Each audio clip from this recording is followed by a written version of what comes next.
Welcome back. We now have an improved document. So what we're going to do is we're going to start by uploading the final improvement to Claude here in this conversation. And we are going to ask Claude to add some illustrations. So what we're going to do is we're going to ask Claude for at least two illustrations, one for each half of the document. And we're going to ask for them in the form of an SVG file. And so now that we have the document, what we're going to do is we're going to ask Claude to create images for each part of the document.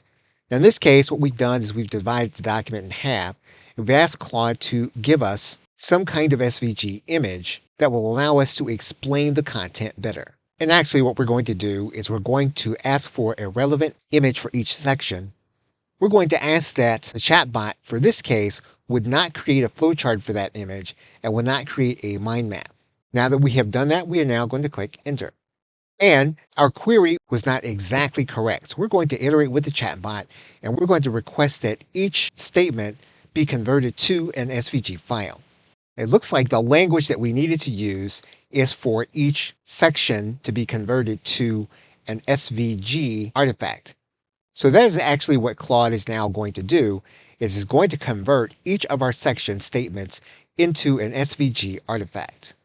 We actually did have to engage the chatbot again in order to get it to complete the process.